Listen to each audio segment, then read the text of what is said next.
छोटी सा निकल जा, निकलो।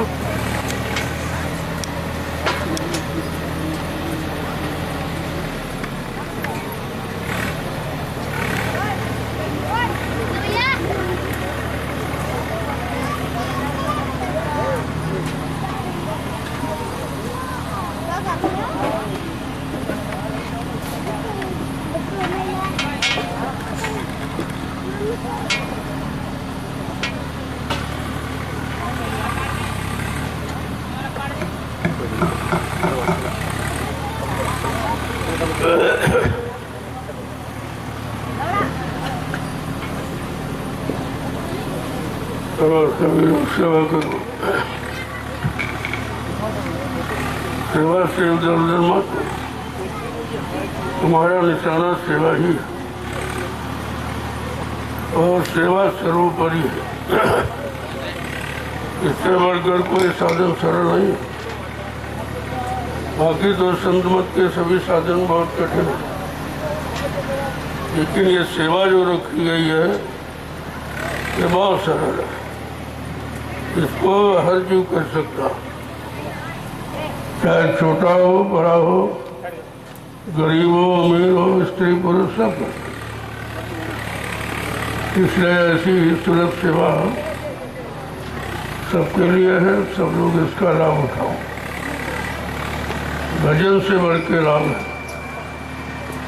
भजन तो आपसे होता नहीं है, सत्संग भजन आपको याद नहीं रहते,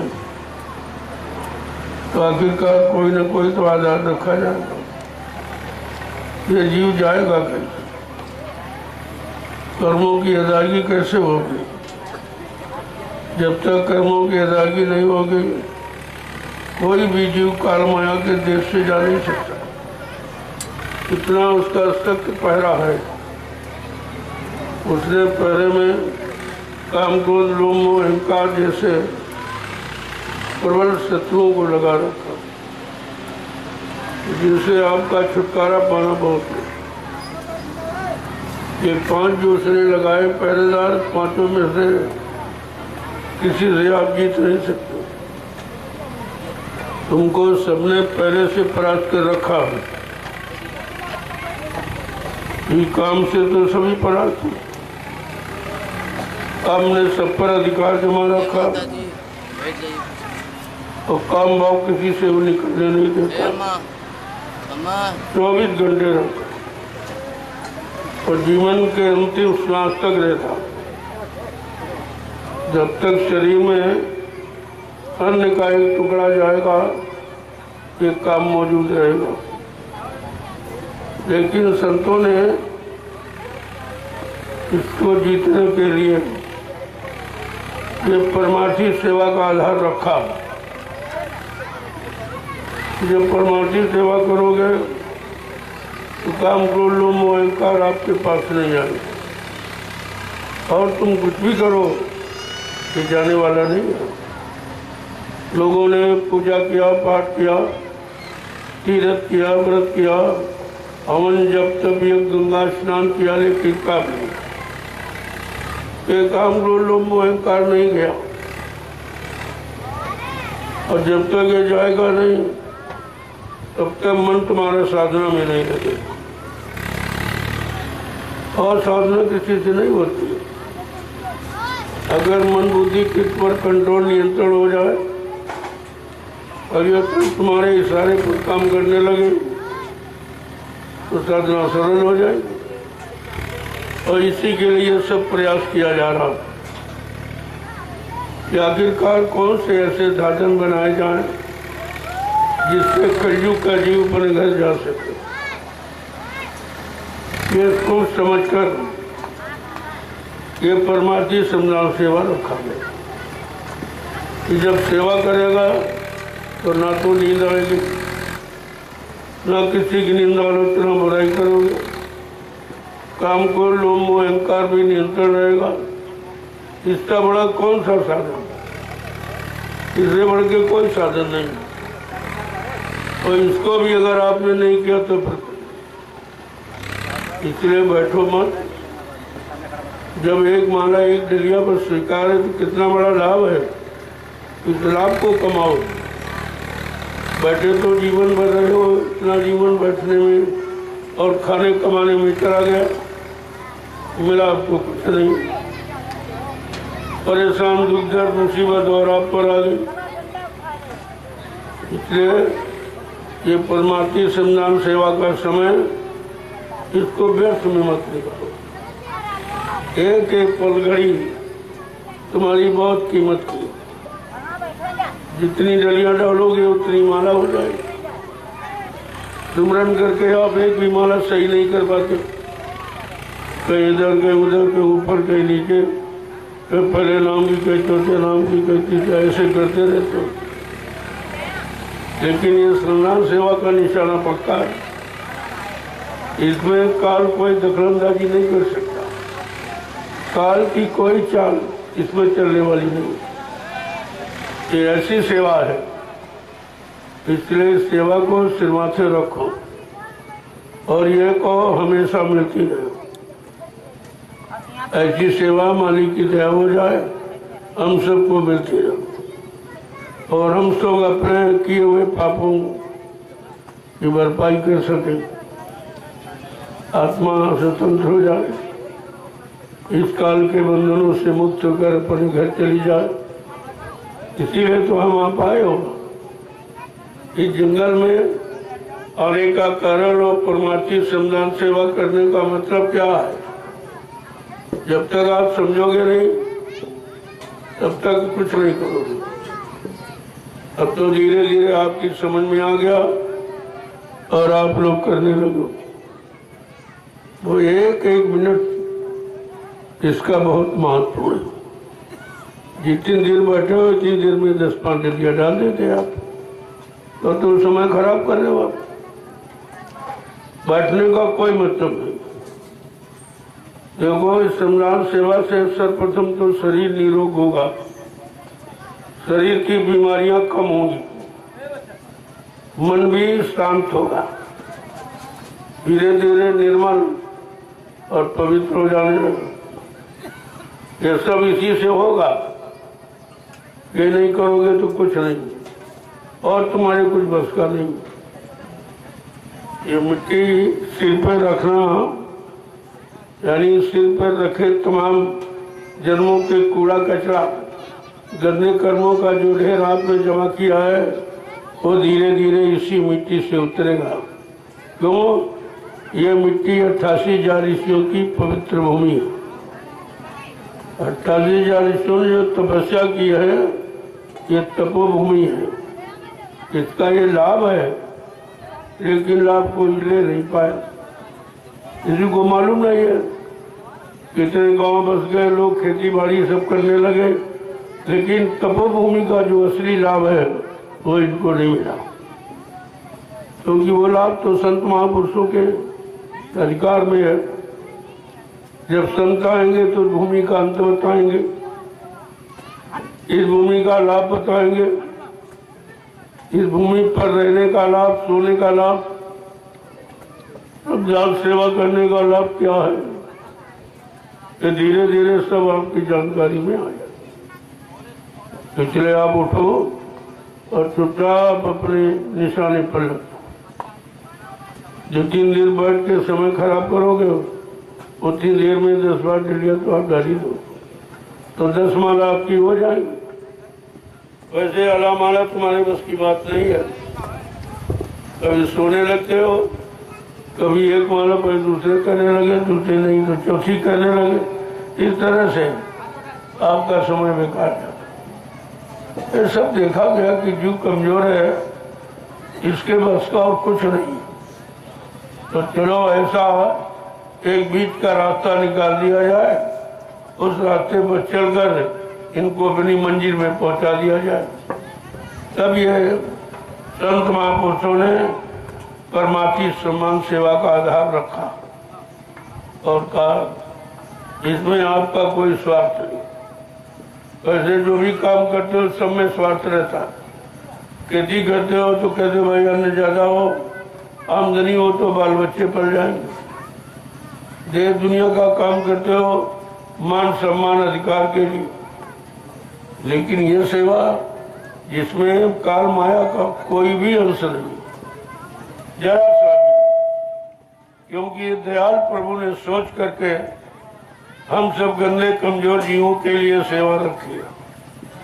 हमें आपको इस सेवा पर विचार करना चाहिए और हिंदुस्तान में कहीं चले जाओ, कोई धार्मिक मिशन हो, राजनीतिक पार्टी हो, लेकिन परमार्थी श्रमदान सेवा न कोई कराता है न किसी को मालूम है कि कितना बड़ा लाभ तुम्हें दिया जा रहा। इसलिए इधर उधर मत जाओ, बस अपना निशाना बना लो कि हमें परमार्थी श्रमदान सेवा करनी है, हमें आदेश पालन करना है। लाभ क्या होगा वो मालिक के हाथ, उसकी भी कोई इच्छा आपको नहीं। कृष्ण भगवान ने अर्जुन को यही उपदेश दिया था, तुम कार्यस कुरेस माँ फलेस कदाचन। अरे भाई तुम काम को करो और फल की इच्छा मत रखो, वो तो मैं आपको दूंगा ही, लेकिन अपने अंदर इच्छा कामना वासना मत रखो कि कुछ मिले। ये शिक्षा कृष्ण भगवान की। आज उसी शिक्षा का आधार आपको मिला है। आपका इस सेवा में कोई स्वार्थ नहीं है कि हमको मजदूरी नहीं मिल रही, हमको सम्मान नहीं मिला, हमको कोई पद नहीं मिला, आपको किसी तरह की आपकी इच्छा नहीं। यही एक काम ऐसा है जीवन में जिसमें तुम्हारी कोई इच्छा नहीं और बाकी सब इच्छाओं के साथ। ये कितना बड़ा काम पर समझो, जब समझोगे तो सब समझ में आ जाएगा और इतना सरल है कि सब लोग कर सको।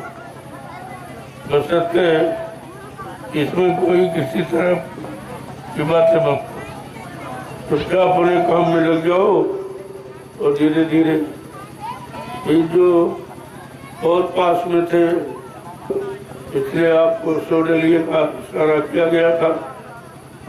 सोडेलिया डालो और जितनी ज्यादा डालोगे उससे ज्यादा डालो, मतलब 100 से कम नहीं। 100 से कम में तुम्हारे फल में कटौती हो जाती है। इसलिए 100 से ज्यादा डालने की कोशिश करो दूरी के अनुसार। अब कोई दूरी भी ज्यादा दूर नहीं डालना है आपको, तो बड़े प्रेम प्यार मोहब्बत सेवा के भाव से एक दूसरे से मिलना जुलना और अपनी गलतियों को महसूस करते रहना, ये आपको बहुत बढ़िया मौका मिल गया है, इसका लाभ उठा लीजिए। जब जब संत जगत में आवे खोज भाग उनके ढींग जाओ, हाजिर रहो गिरो चरणों में, करो बंदगी निर्दिल ये आदेश संत। जब संत जगत में आवे तो खोज भी तलाश करके उनके पास, तो आप खोज तो नहीं सकते हो, तलाश भी नहीं करते, न की है आपने, क्योंकि आपके पास पहचान नहीं भाई कौन संत है कौन असंत है, और किसी ने पहचान आपको बताई भी नहीं। संत सहन दुख परहित लागी और पुरदुख है संत भाग। ये पहचान कि संत दूसरों के दुख को दूर करने के लिए आते हैं, उनके दुख अपने ऊपर ले लेते हैं और उनको सुख प्रदान करते हैं। ये संतों की पहली पहचान है। ये पहचान आपको संत गोस्वामी जी महाराज जिन्होंने रामचरितमानस रखा, उन्होंने पहचान बताई कि भूलत तर संत कृपाला परिहित सह दुख विपद पिसारा। जैसे पृथ्वी सबका भार लेती है और पृथ्वी पर अच्छे बुरे पाप कर्म भी आप करते हो, तमाम तरह की गंदगी फैलाते हो, लेकिन धरती माँ आपसे कभी किसी तरह की इच्छा नहीं रखती। और न आपको सजा देती। इसी तरह कहा कि संत महापुरुष जीवों के दुख तकलीफ और पापों को अपने ऊपर लेकर और जीवों का काम करते रहते, उनका ये काम है। अब आपको सोच लेना चाहिए ऐसा क्यों है। संत हृदय नवनीत समाना, कहा कबिन पर कहा लिया। संतों का हृदय नवनीत माने मक्खन के समान एकदम पाक साफ निर्मल पवित्र, उसमें किसी भी इच्छा कामना वासना की कोई बूथ नहीं है, इतना पाक साफ। इसलिए उनके दर्शन या स्पर्श से कितने जीवों का भला कल्याण हो जाता है, कितने दूषित कलुषित मन शांत हो जाते। ये सब विचार आपको रखना चाहिए। जब वचनों को चौकसी के साथ सुनोगे तब एक एक वचन आपको ये सब जानकारी दे, जो जानकारी किसी किताबों में नहीं, न 4 में 6 7 18 पुराणों में है, और न मतलब यानी जो और भी तमाम ग्रंथ लिखे गए उनमें भी ये चीज नहीं है। वो सांसारिक लाभ, संसार की प्राप्ति, भोगों की प्राप्ति, ये तो सब लिखा है, लेकिन जीवात्मा का कल्याण कैसे होगा, जीवात्मा अपने घर कैसे जाएगी, इसका कोई जिक्र नहीं। ऐसा मालूम पड़ता है ये राज किसी को मालूम नहीं था जीवात्मा के आने का। जीवात्मा आई कैसे आई, किस रास्ते से आई, यहाँ किसने फंसा लिया, अब वो कैसे जाएगी, वो ले जाने वाला कौन होगा, ये भी जानकारी धीरे धीरे संतों के सत्संग से मालूम हो रहा। जब सत्संगों में आओगे, इसीलिए कहा गया करिए नित्य सत्संग, बाधा सकल मिटाए, फिर ऐसा और अवसर ना मिले दुर्लभ नर्तन पाए। हर रोज प्रतिरोज सत्संग करो, ये लाभ फिर कहीं आपको मिलने वाला नहीं है। छुटकारा पाने का उपाय केवल सत्संग है। पाप कर्मों के ढेर को करना ये सत्संग का। जब तक सत्य का संग नहीं होगा, सत्य की जानकारी नहीं होगी, तब तक सच्चिदानंद नहीं मिलेगा, जीवात्मा सतलोक सत्कर्म नहीं जा सकेगी। ये सब जानकारी आपको रखनी है। धीरे धीरे सत्संग के माध्यम से ये सब आपके कान तक पहुंचाया जा रहा। ये आप सेवा भी करते रहो और उच्च कोटि का ये निर्मल सत्संग, इसको भी सुनते रहो, जो तुम्हारे मन बुद्धि चित्त को निर्मल पवित्र बनाने वाला, संपूर्ण गंदगी को निकालने वाला है। ऐसा इसलिए महापुरुषों ने सत्संग के बारे में बहुत बहुत प्रशंसा की कि सत्संग जल जो कोई पावे, मैलाई सब कट जाए। जिस किसी को सत्संग रूपी सत्ता का जल मिल जाए, देखिए कितना बड़ा लाभ, सारी कर्मों की गंदगी धीरे धीरे साफ हो जाएगी। ऐसा ये सत्संग सत्ता का जल है, और जल का ये काम है, महत्व उसका। लेकिन ये जल किसी को लोग समझ ही नहीं पाते ये वचन क्या है, जीवन में कभी सुना नहीं था, इसलिए इसकी कोई पहचान भी आपके पास नहीं। 3 युगों से तुमको जड़ ज्ञान, जड़ बुद्धि बनाने वाली और जड़ता की ममता में बताने वाले और जड़ साधन आपको बताएगी। तुम्हें चेतन चाहिए, क्योंकि तुम्हारी जीवात्मा चेतन है, चेतन देश की रहने वाली है। जब तक कोई चेतन शक्ति नहीं आएगी और चेतन ज्ञान जीवात्मा को नहीं कराएगी, तब तक ये जीवात्मा न जगेगी न घर पहुंचेगी। इसलिए सत्संग का महत्व और परमार्थी सेवा का महत्व, ये दोनों महत्व भजन को बनाने वाले हैं, भजन की स्थिति तुम्हारे अंदर मजबूत करने वाले हैं। इसलिए जब तक सत्संग नहीं करोगे, सेवा का भाव नहीं बनेगा, मन का गरुड़ गुमान घमंड नहीं उतरेगा, और जब सेवा करोगे तभी तो मन साधना में लगेगा, नाम की कमाई में। ऐसे ये मन लगने वाला भी नहीं। क्योंकि बेचारा सदियों से सतयुग त्रेता द्वापर कितने युग निकल गए, इसको जड़ पूजा में और काल माया के जड़ सामानों में फंसा के रखा गया। अब ये जड़ता की तरफ इसकी ममता हो गई। अब इतनी ममता बढ़ गई है कि जड़ता के बगैर अब ये अपना कोई काम नहीं समझता कि होगा। लेकिन जब संत आए, उन्होंने जड़ चेतन का महत्व बताया कि उसने क्यों बनाई है जड़। आज जड़ चेतन ग्रंथि पड़ गई, यद्यम रखा छूटत कठिनाई। जड़ चेतन बैठ लगा इसको, यहाँ बैठा उसको। जानती न तांती कुछ बैठ गई पीछे, इनको हटाओ, क्या जाने सत्संग। सेवा लगा इसको, सुनाई नहीं दे रहा, बीमार हो के थप्पड़ इसको।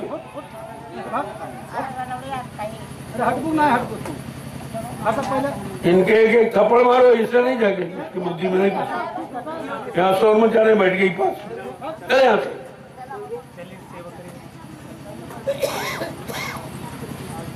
तो काल माया की जड़ता को बताने के लिए महापुरुषों ने रामचरितमानस की रचना की। ये जड़ चेतन का ज्ञान कैसे हो, ये जड़ बुद्धि लोगों के अंदर से कैसे निकलेगी और चेतन की तरफ कैसे जाए। तो कहा जड़ चेतन ग्रंथि पड़ गई, यद्यम रखा छूटत कठिनाई। अरे अभी जड़ जीव, इनकी क्या समझ में आवे। सत्संग तो कानों से वहां भी सुना जा सकता और सेवा अलग से कर लेंगे, दो लाभ है। लेकिन इनको मालूम ही नहीं कुछ, नहीं क्या जाए। यही जड़ बुद्धि ने इनको फंसा के रखा और अब भी इनकी समझ में नहीं आ। इनको ये जड़ चेतन की बात सुनाई ही नहीं देती, इतने बहरे हो गए हैं, इनके कान इतने खराब हो गए हैं कि ये जड़ की बात सुनते सुनते सुनते अब चेतन बात इनकी समझ में नहीं आ रही कि चेतन क्या होता। लेकिन काल माया ने ये जड़ के साथ चेतन क्यों जोड़ा, चेतन की क्या आवश्यकता थी। का अपने जीवों को फंसाने के लिए, अपना राज्य चलाने के लिए, अपनी व्यवस्था बनाने के लिए उसने चेतन के साथ जड़ को जोड़ दिया। गोस्वामी जी महाराज ने उनको स्पष्ट किया, स्पष्ट कर दिया उसको। देखो कि जड़ चेतन ग्रंथि पड़ गई, जड़ चेतन ग्रंथि पड़ गई, यद्यप रखा छूटत कठिनाई। कि जड़ चेतन की गांठ काल माया ने लगाई, जीवों को बहकाने और फंसाने भरमाने के लिए। कहा ये झूठ है, लेकिन जीव की बस की बात नहीं कि इसे खोल ले इस गांठ को, क्योंकि ये गांठ लगे बहुत युग निकल गए। अब जब कोई गांठ लगा लो, अगर पानी डाल तो फिर और सख्त हो जाती। वैसे काल माया ने गांठ भी लगाई और काम क्रोध लोभ मोह अहंकार का छींटा मार दिया। अब इतनी मजबूत हो गई है कि जीव की बस की बात नहीं कि इसे खोल सके। तब कहा ऐ संत मत के प्रेमियों, बहुत होशियारी के साथ पराये देश में, पराये राज्य में, पराई व्यवस्था में आप बहुत समझ के रहना। पराधीन सपने सुख नहीं, दूसरे के अधीन रहकर स्वप्न में भी आपको सुख नहीं मिल सकता। पराधीन तो पराधीनता ही, इसी पराधीनता को गुलामी कहते हैं, दास्ता कहते हैं। अब जीव बेचारा इंद्रियों की गुलामी में, इंद्रियां भोगों में फंस गई, और भोग ने मन को फंसा लिया। वो कैसा फंसाने का सिस्टम बनाया काल माया, ये विधि तौर तरीका उसका देखिए आप। और इससे छुटकारा पाना जीव के बस की बात को आप नहीं कर सकते। इसके लिए कोई समर्थ जानकार जिनको संत महापुरुष कहते हैं वो मिले और तुम्हारी सारी परेशानियों के हम तुम्हें खड़ा कर देंगे, यानी सब परेशानी तुम्हारी दूर कर देंगे। अब जब मिले तो आप उनको भी नहीं समझ पाए। उन्होंने इतनी मेहनत की, चलो जीव बुला है, बिछड़ा हुआ है, बहका हुआ है, चलो उसके रास्ते पर लाके खड़ा कर दिया जाए, तो उनके वचन तुम्हारी समझ में नहीं आए। कितना भी कोशिश की जाए किसी की समझ में नहीं आ रहा। और वचन रोज फरमाए जाते। यहाँ प्रतिदिन इस तपोभूमि से आपको संदेश ही मिलेगा, आपकी सुख शांति पाने के साधनों की जानकारी मिलेगी। यहाँ कोई लोभ मोह लालच का संदेश नहीं है, किसी चीज की इच्छा वासना कामना की का मतलब यानी कोई संदेश। ये जीवों के हित लाभ पाते वो संतों ने समय समय पर जारी किया। हमें आपको भी सोचना समझना चाहिए कि हम अपने जीवन का कल्याण अगर अब भी नहीं कर पाए तो फिर ऐसा अवसर ये संतों के समागम का नहीं मिलेगा, क्योंकि संतों का काम सबके लिए हो। बाकी सतियां आई उनमें अपना पराया रहा, अपनों का काम किया और दूसरे का नहीं किया। लेकिन संतों में अपना पराया कुछ नहीं, सब अपने हैं। कहते नहीं, सभी जीव अपने ये भाव सबों में भरती है, कोई गैर नहीं, सब अपने हैं ये भाव सबों में भरती है। ना कोई जाति पाति है, ना कोई धर्म धर्म है, और ना मतलब किसी तरह का मतभेद है। ये सब मालिक के बनाए जीव है, लिहाजा उसके नाते सब ये भाई ही तुम्हारे। लेकिन ये भी बात लोगों ने अभी तक नहीं समझ पाए कि सब भाई है, क्योंकि परमात्मा ने सबको बनाया। वो बनाने भी वाला परम पिता एक ही है, दूसरा नहीं है। जब एक ही पिता है तो हमें आपको सोचना चाहिए कि हम उस पिता का कहना माने, उस पिता के अनुसार चले, उस पिता जो नियम कानून सिद्धांत बनाता उसका हम पालन करें। अब तो आप पिता के प्यारे हो सकते हो और पिता तुम्हारा काम करेगा जब तुम पिता के आदेश हुक्म का पालन करोगे। धीरे धीरे धीरे धीरे ये व्यवस्था सारे देश में फैलती जा रही। लोगों को मजबूर होकर इस तपोभूमि पर आना ही पड़ेगा। कोई ऐसी भूमि नहीं विश्व में जहाँ पर 88,000 ऋषियों ने तपस्या की। इतनी बड़ी संख्या में ऋषि मुनियों ने मिलकर तपस्या की हो ऐसा कोई स्थान नहीं, इसीलिए इस स्थान का चुनाव किया गया। अब धीरे धीरे सब इस स्थान की तरफ भगने लगे। लेकिन काम भगने से नहीं बनेगा, काम करने से बनेगा। अब काम करना उनको मालूम नहीं है, वो वही पुरानी पद्धति जो काल माया की बनाई हुई वो यहाँ पर रहना चाहते। कहते कार्यालय बना दो और ये बना दो, ये बना दो, ये झंडा लगा दो, ये बना दो। इससे क्या होने वाला? हिंदुस्तान में कितने कार्यालय बनाए, कितने झंडे लगाए, कितने बैनर पोस्टर लगाए, क्या हुआ? ये कोई काम यानी करने की या सफल होने की कोई व्यवस्था है? जब तक लोगों के मन बुद्धि चित्त पाक साफ निर्मल पवित्र नहीं होंगे, ये बाहर का सामान कोई काम नहीं करेगा, कोई भी काम नहीं करेगा। मेरे पास आते हैं, कहते हैं, तुमने कहा भाई हमको भी मौका दो सोचने का, मैं सोच समझ के बताऊंगा। सोच समझ के काम, जब मुझे कोई आदेश होगा तो मैं उस आदेश को बता दूंगा। मैं तो कुछ जानता नहीं हूँ, हमको भी कोई बता रहा, कह रहा ये काम करो, ये काम करो, ये काम करो, तो मैं तो उसी की मानता हूँ और उसी की बात को लेकर चलता हूँ। मैं इधर उधर की ना कोई बात कहता हूँ, ना अपने मान सम्मान की बात कहता हूँ, ना हमको कुछ चाहिए कुछ। हमें किसी चीज की आवश्यकता नहीं है। समर्थ मालिक मिल जाने के बाद फिर किसी वस्तु की इच्छा ही नहीं रही। आपको बात ये समझनी चाहिए। मिला आपको भी मालिक, लेकिन आपने उसकी कदर नहीं की, उनको जाना माना पहचाना नहीं है, उनके वचनों को याद नहीं रखा, हुक्म आदेश का पालन नहीं, जबकि तारीख बाई तारीख आपको बताया गया और उसी तारीखों पर कितने बड़े बड़े सम्मेलन, कितने बड़े बड़े कार्यक्रम, सत्संग ये सब किए गए और 4 यानी 3 महायज्ञ साकेत किए गए, जो आज तक धरती पर किसी ने कर नहीं पाया। और कहा बच्चा भी चौथा युग बाकी है जो सतयुग के आगमन का हो।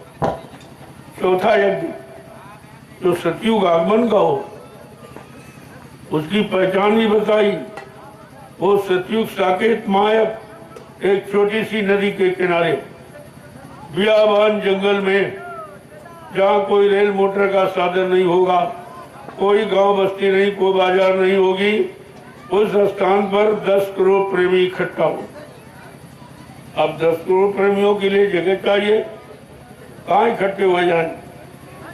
और किसी की उधर जरा सा भी बुद्धि नहीं गई कि आखिरकार 10 करोड़ जीवों के लिए कोई न कोई व्यवस्था तो होनी चाहिए। कुछ नहीं, मान सम्मान के भूखे ये असली बात को भूल गए। जब 10 करोड़ प्रेमी आएंगे तो कहाँ खड़ा करो, या तुम कहाँ खड़े होगे। जो सतयुग साकेत महायज्ञ में फिर तुम कहाँ खड़े होगे और ये गुरु परिवार कहाँ खड़ा होगा, उसके लिए तो किसी के दिल दिमाग में कोई बात नहीं। सब चुपचाप बैठे हैं ये झूठे मान सम्मान के चक्कर में। कहेंगे ये कराएंगे चौथा तो हमको लाभ मिल जाएगा, कोई कह रहा सतयुग ले आएंगे हमको लाभ मिल जाएगा, कोई रहा कोर्ट कचहरी करेंगे तो बाबा जी आएंगे। अरे भाई कोर्ट कचहरी से आए, क्या कोई मुलजिम है वो, किसी ने उनको पकड़ा है या किसी ने कहीं बंद किया है। ये सब तुम्हारा व्यर्थ का चिंतन और इससे कुछ होने वाला नहीं। क्या महापुरुषों के कोर्ट यानी मौजूद करेगा तो कोर्ट कचहरी बड़ा हो गया, महापुरुष छोटे हो गए। अरे इतनी बात को ध्यान में तो रखो कम से कम, ये काम कोर्ट कचहरी का नहीं है, ये सब झूठा काम करने वाले हैं और ये सतयुग लाने वाले हैं, तो उनको कोर्ट कचहरी कैसे लाके खड़ा कर देगी। विचार करिए आप पहले हमारी बात पर। मैंने शुरू से आपको इशारा किया है, ऐसा महापुरुष कभी धरती पर आया ही नहीं जिसको किसी की जरूरत नहीं है, सारी व्यवस्थाओं का भंडार लेके आया है और किसी कोई व्यवस्था बनाने में किसी के सहयोग की आवश्यकता नहीं है।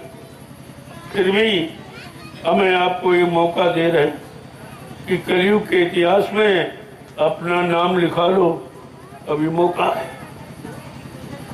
क्योंकि हर युग का इतिहास है, जो शक्तियां आई तो सबने भाई लोगों को रखा, पात्र बना के उनके द्वारा काम कराया, इतिहास ही बताता।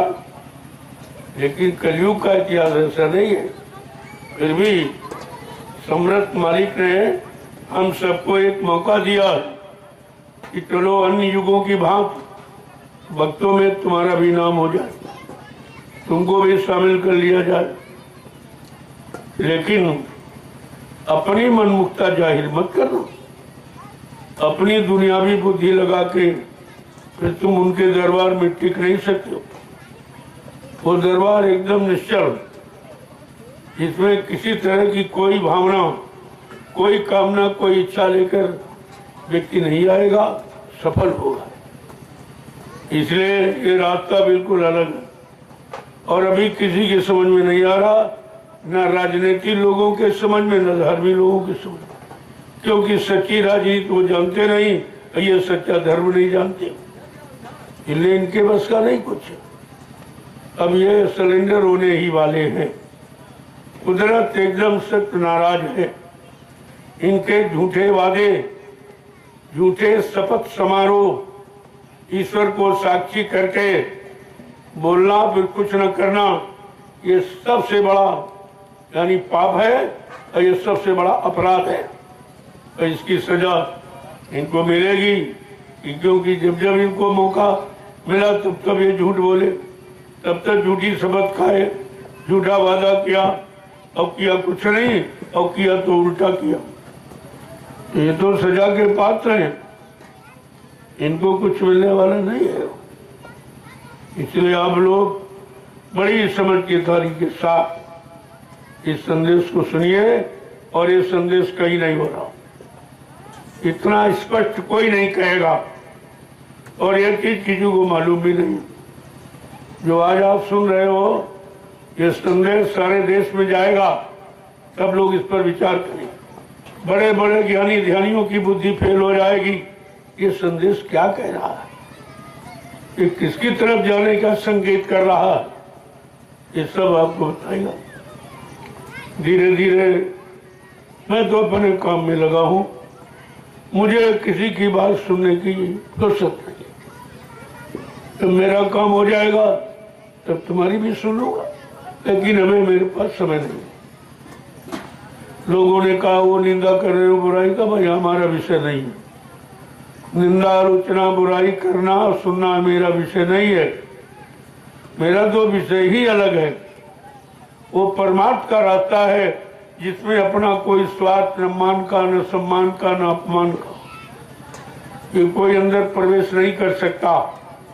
वो मेरा सिद्धांत है। इसलिए इस सिद्धांत को जन जन के कान तक पहुंचाना ये भी मेरा कर्तव्य है, ताकि वो खराब समय जो आ रहा उसमें ये लोग न कहें भाई किसी ने बताया नहीं था कि खराब समय आ रहा, आप लोग जाग जाओ, अच्छे बन जाओ, अच्छे खान पान में आ जाओ, अच्छी संग सोबत में रहो, अच्छे कर्म करो तो तुम्हारा जीवन अच्छा हो जाए। हम ये कहने के लिए किसी को रखेंगे नहीं। मैं 12 वर्ष से लगातार ये संदेश पूरे हिंदुस्तान में प्रसारित कर रहा हूँ, और किसी तरह का कोई लोभ लालच नहीं, कोई कामना इच्छा नहीं है काल माया के सामान की। आपको ये सब ध्यान में रखना चाहिए। आपने सब कुछ कहा, लेकिन मैंने कुछ नहीं कहा। मैंने आपको कभी गलत नहीं कहा, कभी किसी की निंदा आलोचना बुराई, न किसी धर्म की, न किसी संस्था की, न धार्मिक पुरुषों की, किसी की। हाँ, सच्चाई को जरूर बताया। अगर सच्चाई या सत्य बोलना आलोचना है तो फिर सत्य का स्थान ही नहीं कुछ। अरे भाई, सत्य तो कहना ही पड़ेगा।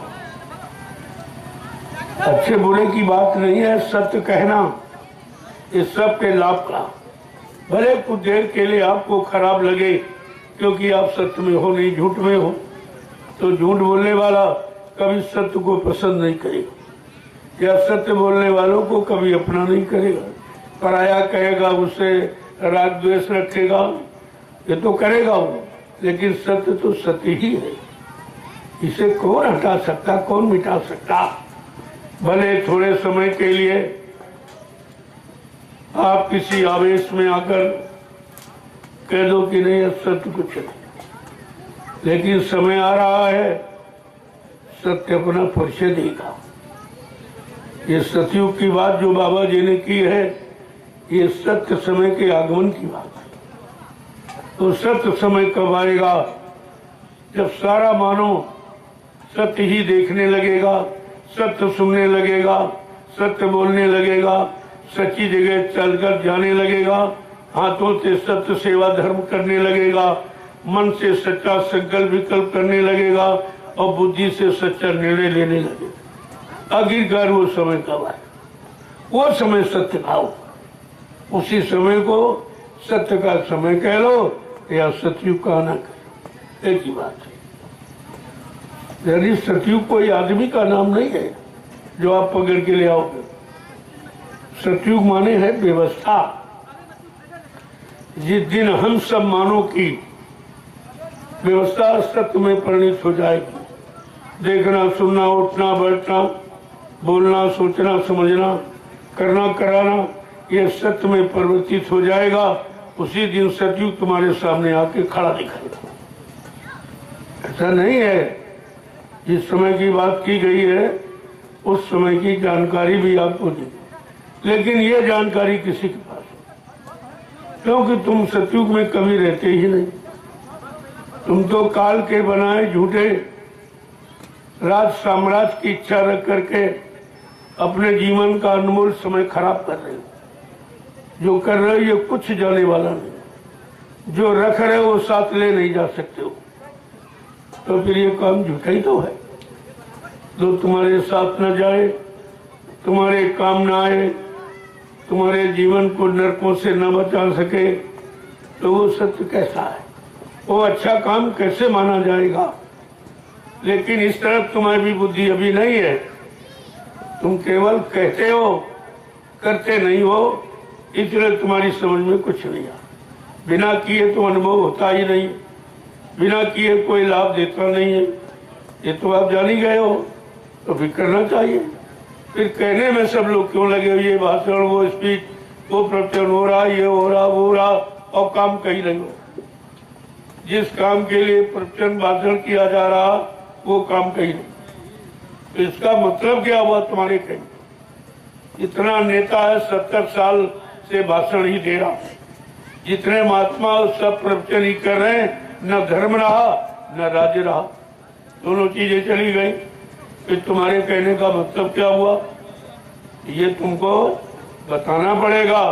और जो समय मिला है उस समय को तुमने खराब किया और उस समय में लोगों को परेशान किया है, ये खामियाजा आपको भोगना पड़ेगा। उसके लिए परमात्मा ने तमाम नरक बनाए, इस कर्म का इस नरक में भुगतान, इस कर्म का इस नरक में भुगतान।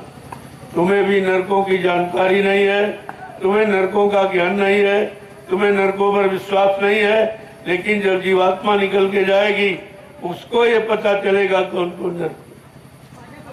संत महापुरुष सरकारदर्शी होते हैं, भूत भविष्य वर्तमान को देखने वाले, वो बराबर देखते रहते हैं ये जीव कौन सी करनी कर रहा, उस करनी का परिणाम किस नरक में भोगना पड़ेगा जाके, वो सब देखते रहते। तभी तो मृत्यु लोग मंडल पर आकर जीवों को सचेत करते, ये बुरा मत करना, नहीं तो बुरे कर्म की सजा बहुत बड़ी। अच्छा करना, अच्छा बोलना और अच्छा भोजन, जो मानवीय आहार है आप करना, तो तुम्हारी बुद्धि और चित्त और मन खराब नहीं होने पाएंगे। ये सब उन्होंने समझाया और आज भी आपको समझाया जा रहा। मानना न मानना ये तुम्हारा काम है। और ये भी इतिहास आपका बता रहा, जो लोग नहीं माने उनका क्या हुआ और जो मान गए उनको क्या लाभ मिला, इतिहास है। और वो भी नहीं एक छोटे मोटे लोगों का नहीं, राजाओं का। हिरण्यकशिप राजा था, जब धर्म का रास्ता छूट गया, अधर्म को अपना लिया, मानवता इंसानियत रहम और दया जब हृदय से जलने लगी, जिसके कारण व्यक्ति को नास्तिक अपराधी कहते, पापी कहते, और उस पाप की सजा उसको मिली क्योंकि किसी की बात अच्छी सच्ची समझाने पर उसने सुनी नहीं, मानी नहीं। तो परिणाम क्या हुआ, विनाश। ये विनाश का परिणाम है। जब त्रेता युग आया तो इतना बड़ा विद्वान धरती पर नहीं था। भूते न भविष्य थे, उत्तम कुल पुलस्त करना थी, शिव बिरन की पूजे वो भांति। 4 में 6 7 18 पुराणों का ज्ञाता रावण, लेकिन समय की बात को नहीं समझ। जो समय का नाम जगाया जाता है जीवों के काम के लिए, उस नाम को नहीं माना और कहता कि भगवान राम भगवान नहीं है, ये राम का नाम भी भगवान नहीं। बस इतनी शंका, इतनी अज्ञानता ने क्या किया, सोने की लंका भर, शंका में लंका खो बैठा। इतना तुम उतने बड़े विद्वान भी नहीं हो, उतने बड़े धनवान बलवान भी नहीं हो। जब वो नहीं बच पाया बुरे काम से, तो तुम कैसे बच जाओगे, तुम्हें कौन बचाएगा। कलयुग का जीव तो सबसे अच्छा होना चाहिए हमारी दृष्टि से, क्योंकि कलयुग के जीव को अच्छा बनाने के लिए 3 युगों का इतिहास लिखा रखा, उसका परिणाम भी रखा। अगर उसको आपने पढ़ लिया, जान लिया होता, तो कलयुग का जीव सबसे अच्छा होना। लेकिन ये सबसे खराब क्यों है, का इसने किसी युग की बात नहीं मानी, किसी युग के सच्चे संदेश को नहीं सुना, इसलिए इसका समय खराब हो गया। अब उससे बचने का कोई रास्ता नहीं है। जो तुम कह रहे हो पूजा पाठ तीर्थ व्रत दान हवन जप या गंगा स्नान, इससे बच जाओगे, तो ये बचाने का रास्ता नहीं है। यही तो तुम्हारे अंदर बुद्धि नहीं आई। ये है जड़ पूजा। ये चेतन को कैसे बचाएगी या चेतन ज्ञान कैसे तुमको देगी? ये जड़ पूजा। जड़ पूजा का मतलब जो मौजूद न हो उसकी पूजा, उसके यानी मुर्दे की पूजा करना, ये जड़ पूजा कहलाता। और सब तुम यही कर रहे हो।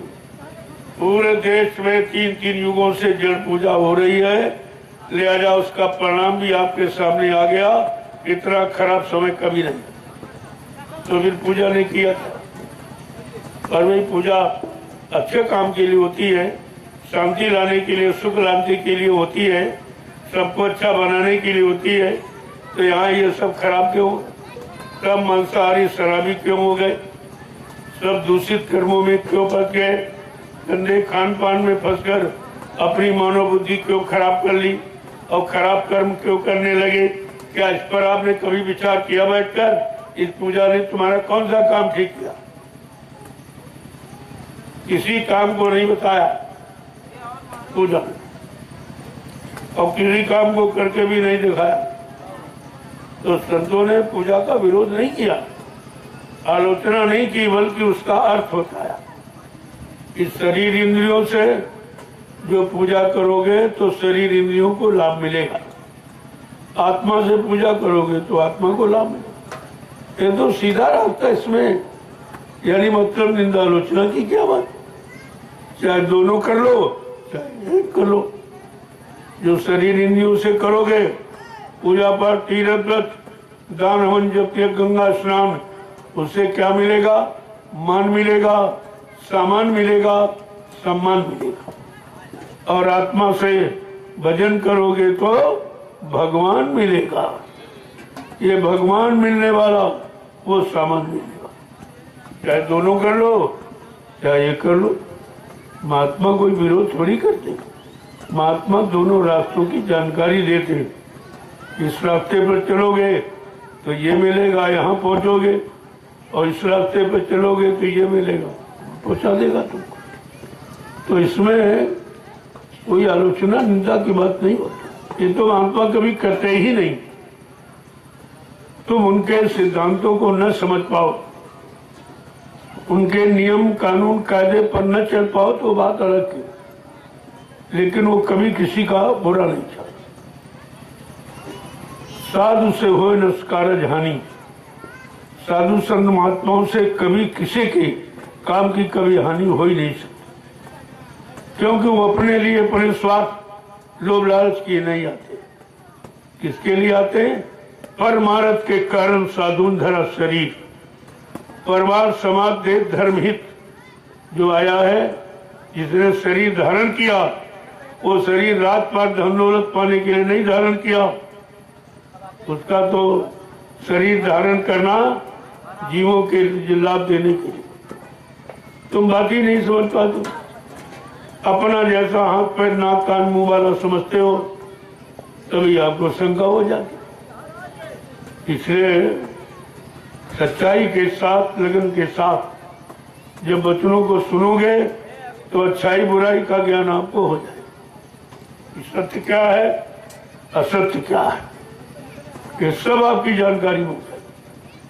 गोस्वामी महाराज ने पहले लिख दिया, अगर बुद्धि में विवेक ज्ञान लाना चाहते हो, सच्चाई को समझना चाहते हो, सच्चिदानंद प्राप्त करना चाहते हो, जीवात्मा को सतलोक सचखंड पहुंचाना चाहते हो, तो आपको सत्संग सुनना ही पड़ेगा। बगैर सत्संग के कुछ नहीं। कितना भी तुम जोर लगा लो, अब कुछ होने वाला नहीं है। इसलिए अभी एक बार आपके पास आखिरी मौका है, सोच लो, समझ लो और अपना लो, तो अभी आपका बचाव हो सकता।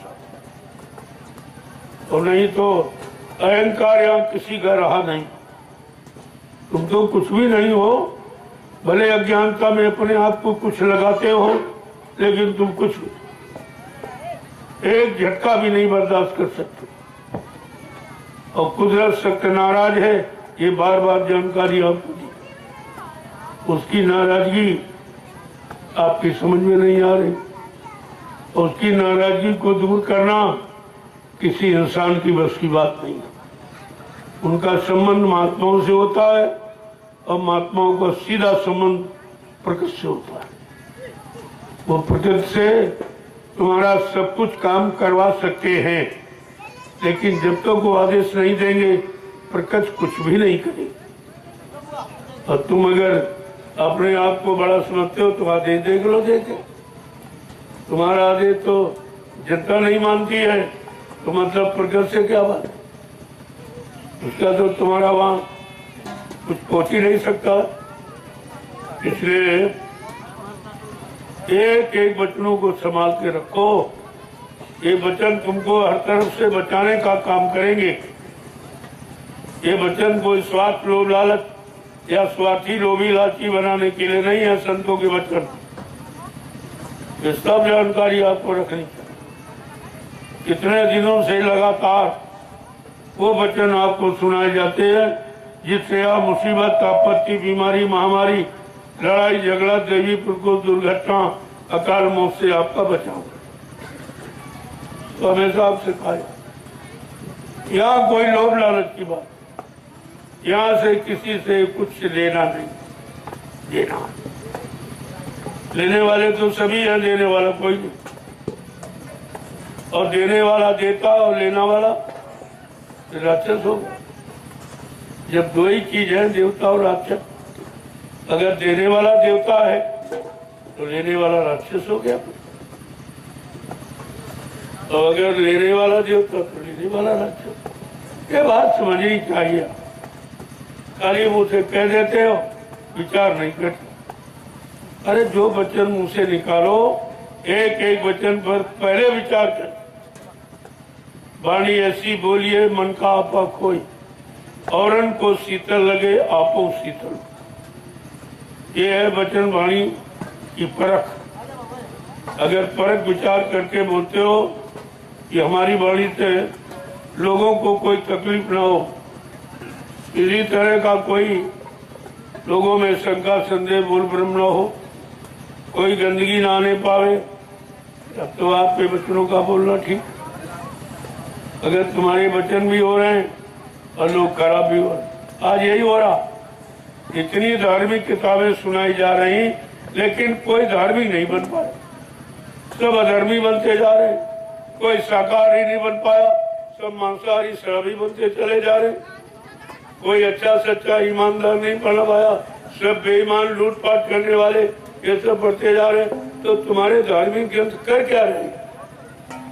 जो किताबों में लिखी शिक्षा आप पढ़ते हो, लोगों को सुनाते हो, क्या तुम सुधरे हो या तुमने एक व्यक्ति को कभी सुधारा है? प्रेमी, और ये सुधार नीति किताबों से नहीं। जब तक जीव को उसकी अच्छी करने का अनुभव नहीं कराया जाए, अच्छी करने पर नहीं चलाया जाएगा, मानवीय अच्छे भोजन को नहीं दिया जाएगा, तब तक मन बुद्धि चित्त निर्मल नहीं होगा। और जब तक ये निर्मल नहीं होंगे, कोई अच्छा सच्चा काम होने वाला नहीं। इस बात पर आपको विचार करना चाहिए। मैं तो प्रार्थना ही करता रहता हूँ। अरे भाई, देश समाज में आए हो, रह रहे हो, कुछ देश समाज के लिए कर लो। सब अपने लिए सोच रहे हो, हमको गद्दी मिल जाए, हमको कुर्सी मिल जाए, हमको मान मिल जाए, हमको सम्मान मिल जाए, तो फिर भारत को, जनता को क्या मिलेगा? जब सब तुम्ही को मिल जाए और कुछ बचे ना, तो ये जनता को क्या दोगे आप? इस पर भी विचार नहीं करना। एकदम बच्चों को, अरे भाई, जब तुम चाहते हो वही सबको चाहिए। जो तुम्हारे अंदर है वो सबके अंदर, जो तुम्हारा मन है वो इनके अंदर, जो इच्छा कामना तुम्हारे मन में है वो इनके अंदर। फिर एक बीच का रास्ता क्यों नहीं निकालते? तुम सुखी भी हो जाओ और लोगों को सुखी बना दो। तुम आनंदित हो जाओ, लोगों को आनंदमय बना दीजिए आप, तुम सुखी रहो, यानी मतलब तो लोग सुखी रहे। ये रास्ता क्यों नहीं अपना? खाली कहते हो, कहने से कुछ काम नहीं होगा। कहते कहते तुम्हारे 70 साल निकल गए और कुछ नहीं किया। शपथ कसम खाते ईश्वर की 70 वर्ष निकल गए, तुमको ईश्वर का भी डर नहीं है। उनको भी मतलब यानी झूठा समझ करके और झूठे काम करने लगे, वादा खिलाफी करने लगे अपनी प्रजा से। राजा प्रजा को पुत्र समझता है, जैसे अपने बच्चे का लालन पालन करता है, ऐसे जनता का को अपना पुत्र समझ के लालन पालन करता। ये राजा का फर्ज कर्तव्य है। जब राजा अपने कर्म कर्तव्य को भूल गया कि हमारा कर्म कर्तव्य जनता के साथ क्या है, ये प्रजा हमारी पुत्रवत है, हम पुत्रवत व्यवहार करें ताकि इसको कोई कलेश ना हो।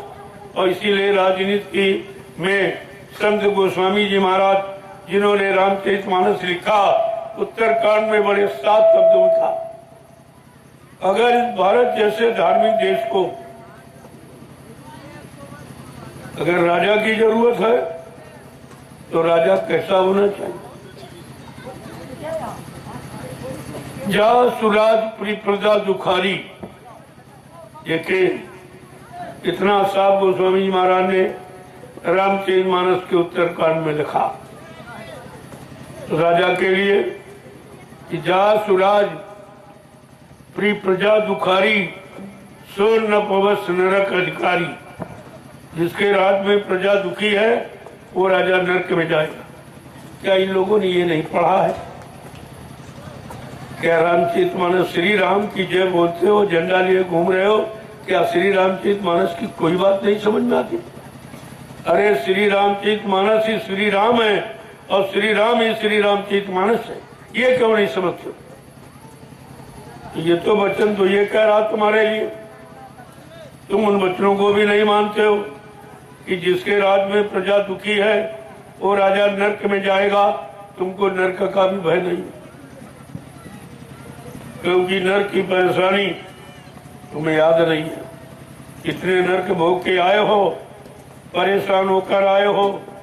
जीवात्मा से पूछो जिसने प्रार्थना की है और मांग कर अब की बार ये मानव अनमोल शरीर ले आई है, उससे आप पूछिए बैठ करके, तो तुम्हारी समझ में आ जाएगा कि हम क्या कर रहे हैं।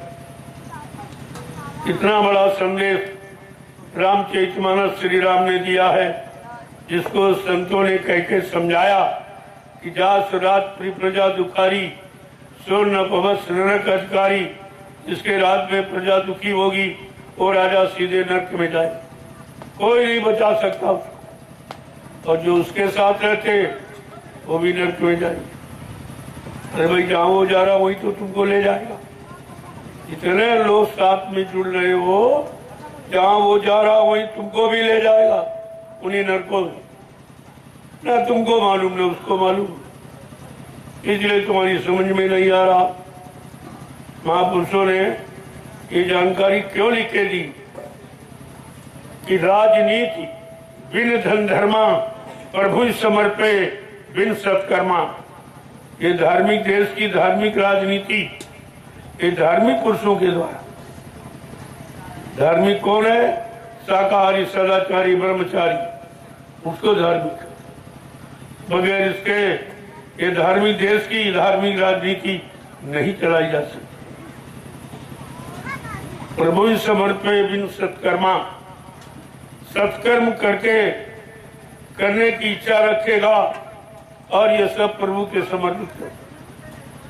न मेरा राज है न मैं राजा हूँ, ये प्रभु आपको समर्पित है। तुझेयम वस्तु गुरुदेव तुभ्यमेव समर्पयामि। सोचना तो आपको ये चाहिए कि समझ में आ जाए तो तुम्हारा घड़ा तो गया भर, तो फूटने वाला समझ में कैसे आएगा?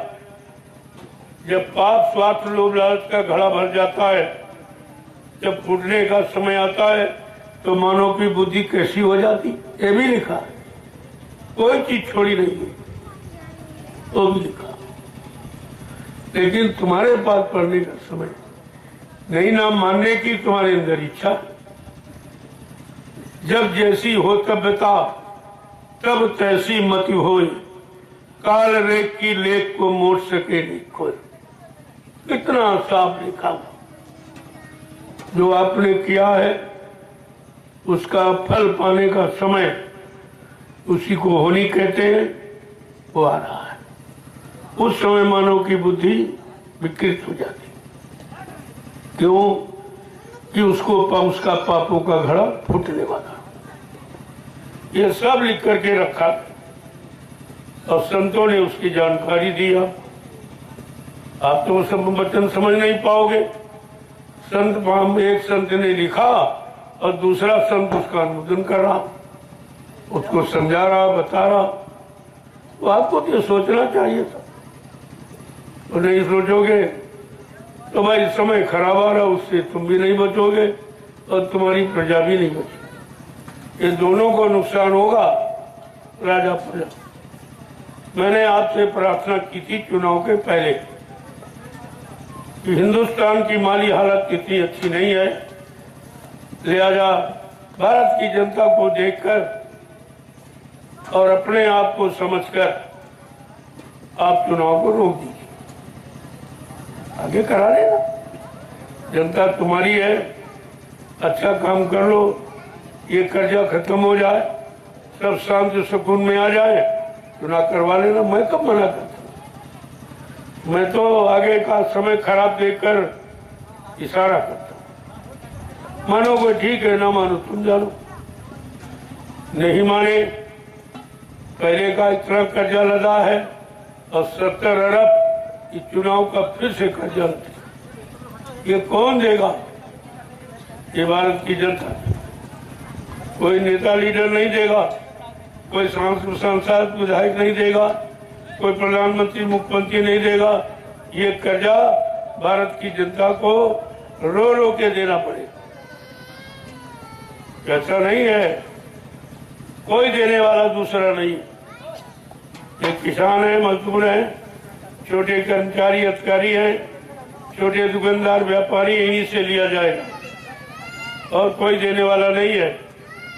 मैंने चुनाव के पहले भी बताया और मैं 12 वर्ष से लगातार यही संदेश जन की सुख शांति का दे रहा हूँ।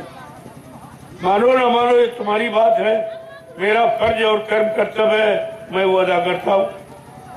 क्योंकि हर युग में अपने राजा और प्रजा की रक्षा के लिए उस समय के महात्मा गुरु जो थे, उन्होंने उसको समझाया, आगे आने वाले समय की जानकारी दी।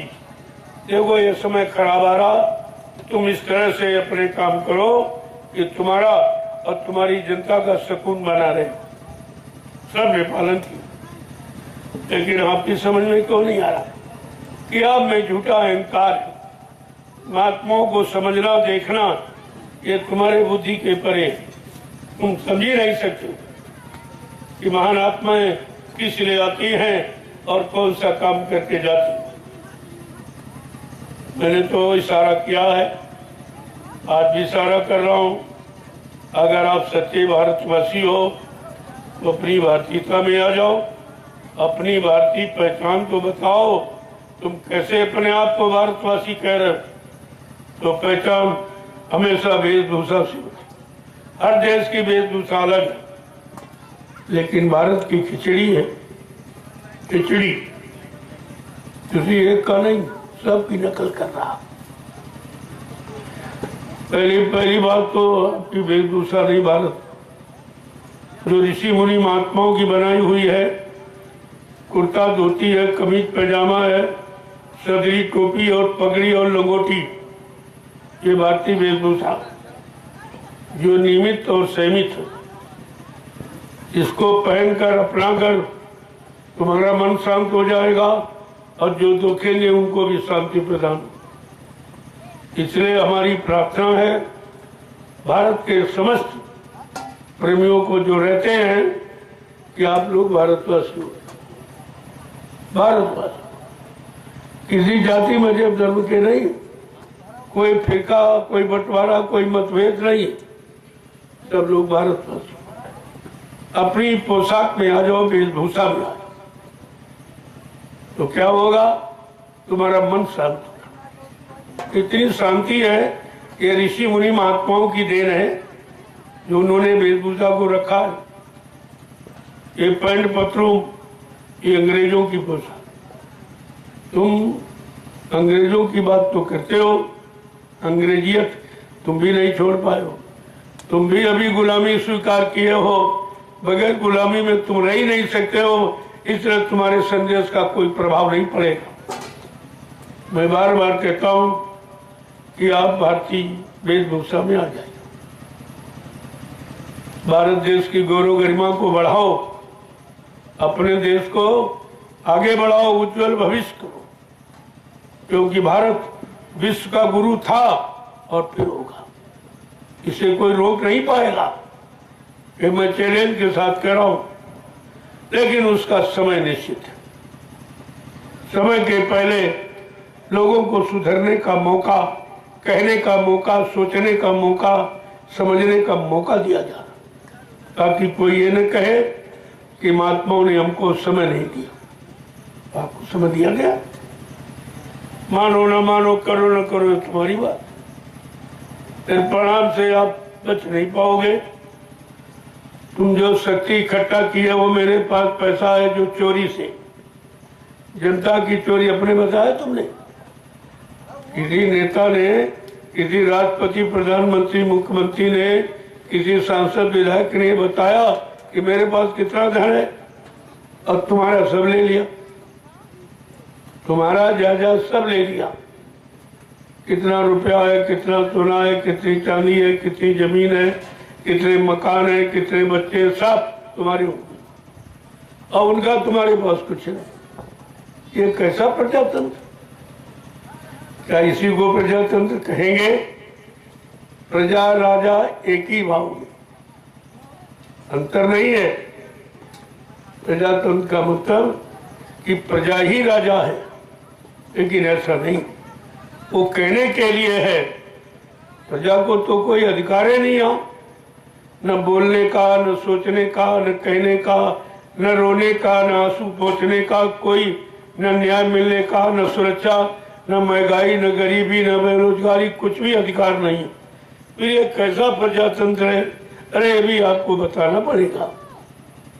समय किसी को माफ नहीं करता, वो समय आ रहा है, आपसे भी पूछा जाएगा आपने कितनी बार शपथ ली है ईश्वर को साक्षी बना करके, लेकिन आपने किया क्या?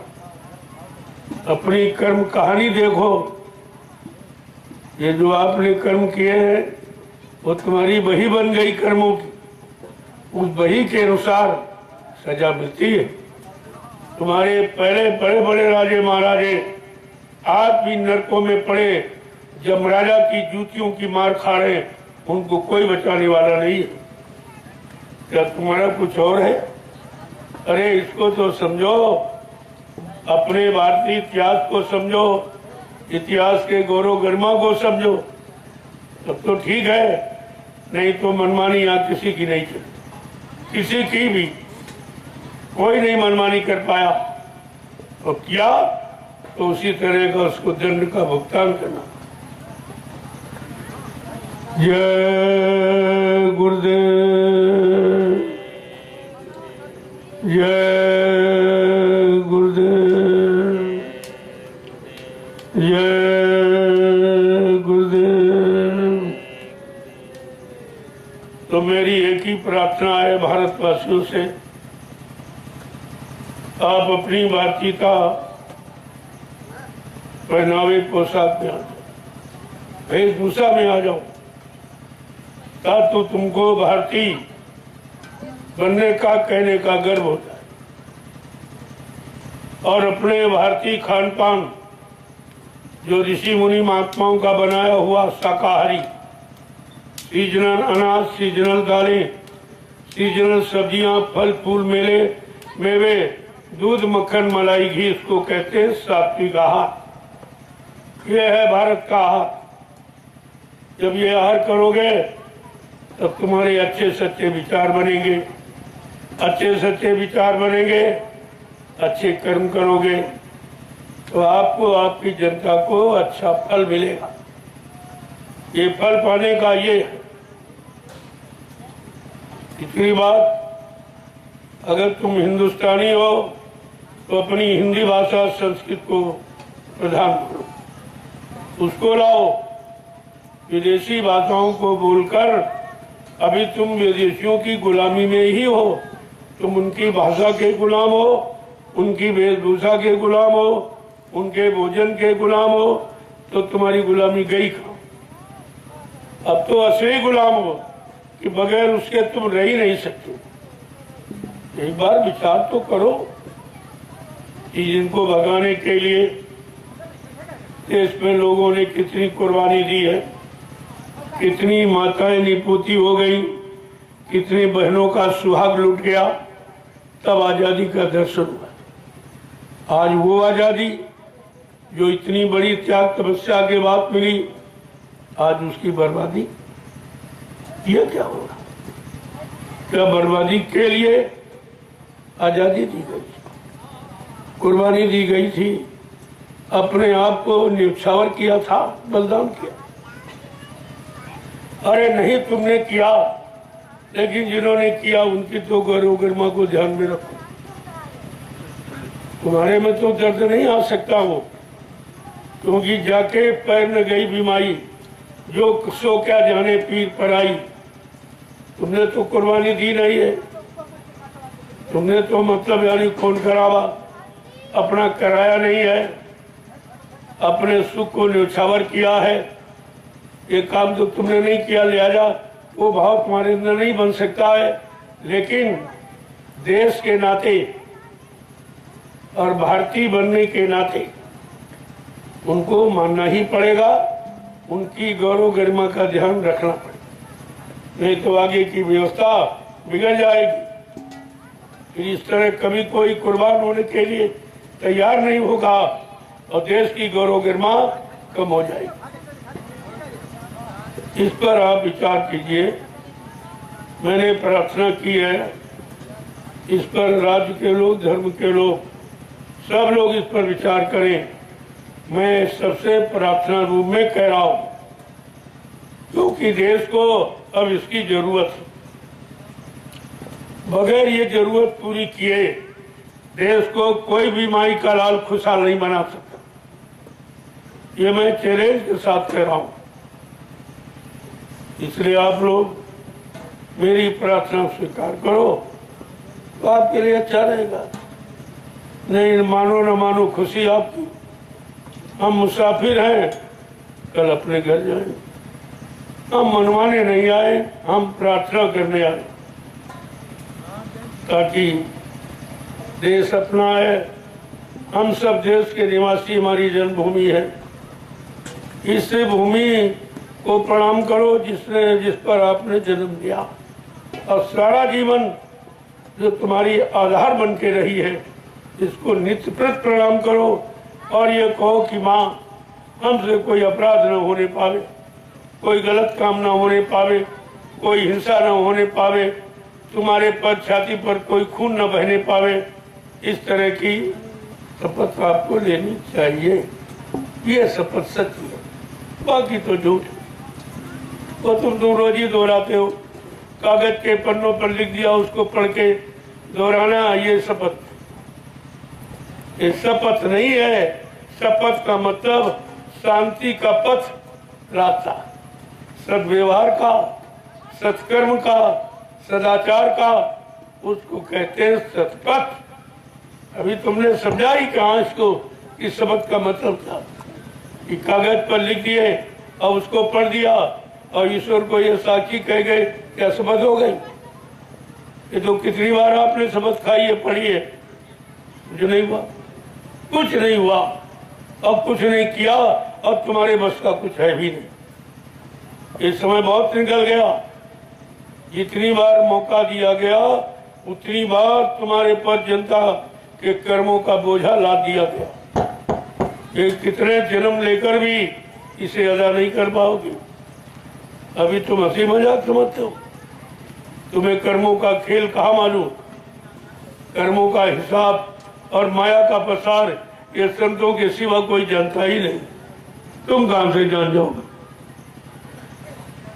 जय गुरुदेव, जय गुरुदेव,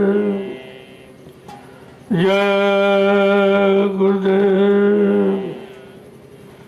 सभी प्रेमी जोर से बोलो, सब मिल बोलो, बोलना होगा अभी से बोलो। दुख दर्द हरेंगे, सब कष्ट मिटेंगे, सुख शांति भी देंगे। सबके दाता, सबके मालिक, प्रेम से बोले ये नाम नहीं इंसान का, ये काम नहीं इंसान का। आज जो काम इस बियाबान जंगल में हो रहा है वो हिंदुस्तान में किसी इंसान के बस की बात नहीं है जिस काम को करा देता। ये पहली पहचान आपके सामने, ये किसी के बस की बात नहीं है। इन जंगलों को साफ कराना, ऊबड़ खाबड़ जूम को समतल भूमि बनाना और उस पर एक अच्छे काम करने का प्लेटफॉर्म तैयार करना, ये ऐसे नहीं बनाई जा रही। ये तुम्हारी सुख शांति और तुम्हारे अंदर अच्छे भाव विचार पैदा करने, ये ऐसा धार्मिक सर्वजन हितकारी ये प्लेटफॉर्म तैयार किया जा रहा है। आगे आने वाले समय में इस पर सभी लोग सभी इसको प्रणाम करेंगे धरती को। ऐसा नहीं है, जो धरती सतगुरु सतयुग का अंकुरण करके दिखाएगी वो धरती कितनी महत्वपूर्ण होगी। क्या कभी आपने इस पर कभी विचार किया है कि बाबा जी ने 1997 में क्या कहा? यही नैमिषारण्य में गुरु पूर्णिमा का कार्यक्रम किया था 10 जुलाई से 23 जुलाई तक 1997 में, और अंतिम दिन कहा बच्चा ये 88,000 ऋषियों की तपोभूमि है, यहीं से सतयुग के अंकुरण निकलेंगे। ऐसे थोड़ी भूमि को ले लिया गया, उनके आदेश का पालन करने के लिए इस भूमि को खरीदा गया। सब लोग जानते ही समझते बेचारे नहीं, उन्हें क्या मालूम, उनको ये कुछ नहीं मालूम। लेकिन जो हो रहा है उनकी दया से, वो दया के बगैर यहाँ कुछ नहीं हो सकता। बिना दया के आप भी नहीं आते और बिना दया के मैं भी कुछ नहीं करता। दया की जरूरत तो हम सबको है। तो इसलिए आप लोगों ने जो कितने दिनों से कई महीने हो गए बराबर आपको परमार्थी सम्मान सेवा करते, दिन नहीं रात में भी करें। सबसे महत्वपूर्ण बात यह है रात्रि। आज हिंदुस्तान का इंसान दिन में परिश्रम करना नहीं चाहता, फिर ऐसी कड़ी धूप में जहाँ टेम्परेचर कितना हाई, लोग घर से निकलना अपने आप को सुरक्षित नहीं समझते हैं। वहीं नैमिषारण्य में इतने हजार लोग ये यानी कड़ी धूप में गर्मी में परमार्थी सम्मान सेवा कर रहे। ये आश्चर्यजनक कार्य कोई करा नहीं सकता। ये ऐसे नहीं कहा जा रहा, किया जा रहा, करके कहा जा रहा, सुन के पढ़ के नहीं कहा जा रहा। आपको भी सोचना चाहिए। अभी तक इस भूमि पर कोई नहीं, कोई देश का जिम्मेदार देखने नहीं आया कि आखिरकार इस भूमि को तैयार क्यों किया जा रहा, क्या काम है, किसकी तैयारी हो रही है, कौन सा लाभ मिलने वाला जीवों को है, कोई इस पर नहीं, ना कोई मीडिया ना कोई पत्रकार, ये सब बिक गए। ये किसी के बस की बात नहीं है। इस आध्यात्मिक संदेश को लोगों के कान तक पहुंचाएं। या ये परमार्थी श्रमदान सेवा की जानकारी सबको दे कि अगर इसी तरह देश के लोग अपना अपना श्रम और परिश्रम और ईमानदारी अपने अपने विभाग में जो जिसको मिला है और उसकी करने लगे तो देश में सत्य उगाने की देर नहीं, ये तो करना ही पड़ेगा। इसीलिए आप विभाग बनाते हो और आप मतलब यानी मंत्री संतरी बनाते हो, लेकिन काम तो कुछ नहीं। बनाने का मतलब कोई काम बने, कोई जनता के सुख शांति का, न्याय सुरक्षा रोजी रोटी का कोई न कोई काम बने तो इनको बनाना ठीक है। केवल कुर्सी दे देना तो क्या काम हो गया? अरे भाई समझो, कुछ आपको समझना चाहिए। समझने का समय आपको दिया गया है, काम करने का मौका दिया गया है। एक बार नहीं, तीन बार ही अवसर दिया जाता कि शायद अब कर ले, शायद अब कर ले, शायद अब समझ जाए, अब समझ जाए, अब चेत जाए, अब जाग जाए। ये 3 बार ये नियम है यहाँ हिंदुस्तान में। त्रिवाचा कराने का नियम, ये त्रिवाचा का समय है। नहीं करोगे तो पिछला जो समय मिला उसका भी बोझा तुम्हारे पर लाद दिया जाएगा। फिर तुम्हारा इस मृत लोग मतलब में कोई ठिकाना, किसी तरह का कोई ठिकाना नहीं। जय गुरुदेव, जय गुरुदेव, जय गुरुदेव नाम किसका, जय गुरुदेव नाम किसका, प्रभु का प्यारा नाम। अब आपकी याद की सेवा पूरी हो गई। जो लोग बैठे हैं थक गए हैं, आके प्रसाद ले लें। वैसे 10 डलियां आपको डालना है और आप आके प्रसाद, इसमें से 5 आपकी 5 हमारी। तो मैं तो बुढ़ा हूँ, अब यह शारीरिक श्रम नहीं हो सकता, लेकिन प्रयास करता हूँ आपको जानकारी जो मुझे दी जा रही मैं आपको दे रहा। मेरे पास कुछ नहीं है, किसी का दिया हुआ कोई दे रहा, कह रहा भाई मेरी बात आगे कही, बता दो लोगों को, और ये काम ये काम ये काम आगे से आगे बता दो, और आगे कुछ होने वाला जो संदेश मिलता जाएगा आपको सुनाता जाऊंगा। जो दया मालिक की होती जाएगी आपको देता रहूंगा। मेरा इसमें कुछ नहीं है, मैं तो निमिष मात्र, आज यहाँ कल वहाँ परसों वहाँ, मेरा क्या ठिकाना है कि कोई स्थान है नहीं, कोई घोंसला पक्का है नहीं जहाँ पर रह सकूं। इसलिए समय समय पर जो आदेश मिलता रहेगा काम करता रहूंगा। आपके लिए जो आदेश होगा तो आपके लिए सेवा का आधार बनाता रहूंगा। जय गुरुदेव। चलो, जो लोग बैठे हैं या नहीं कर रहे हैं या 10 तिलिया का महत्व नहीं समझ पा रहे तो सीधे प्रसाद लो और जाओ भंडारी की तरफ। यहाँ फालतू भीड़ मत करो, यहाँ तो काम वालों की जरूरत है। यहाँ धन दौलत मान सम्मान अधिकारी करने बनने की यहाँ जरूरत नहीं। कुछ सीधी बात है हमारी, और हमको कुछ चाहिए नहीं। जो आप दे रहे हो बिना मांगे, बिना कहे दे रहे हो कि हमारा अच्छे काम में लगा दो, तो लगा रहा हूँ, वो काम आपका लगा रहा हूँ, बस इतना। हमको नहीं कुछ चाहिए। मैं क्या करूँ, मेरे कोई बीवी बच्चा तो है नहीं, इसके लिए मैं इकट्ठा करूंगा, आपसे झूठ बोलूंगा। हमें कोई जरूरत नहीं है, हमको तुम्हारी जरूरत दिखाई दे रही है, इसलिए लगा हूं कि कितनी जल्दी आपका काम हो जाए।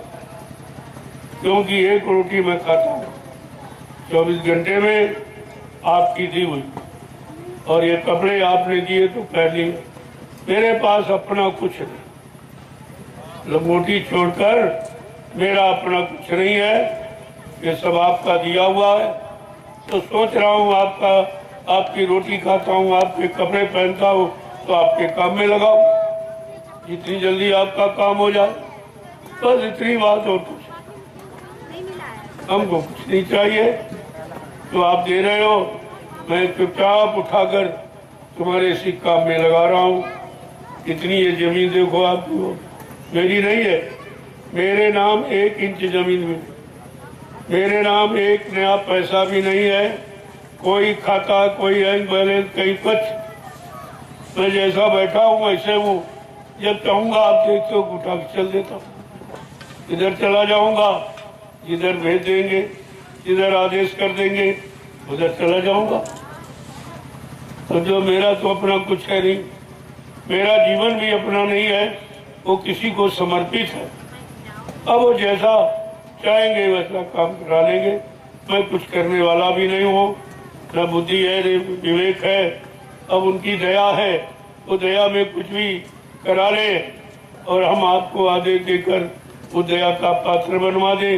बस इतनी इच्छा है और कुछ नहीं। जय गुरुदेव। अब आप चलो अपनी ये 10 दिलिया का अभियान पूरा करो। अंतिम में कुछ न कुछ वरदान के लिए आपसे जरूर करता। ये असली आदेश है जो सामने हमारे हो। अभी तो आप पीठ पीछे करते रहे, अब ये सामने का आदेश है।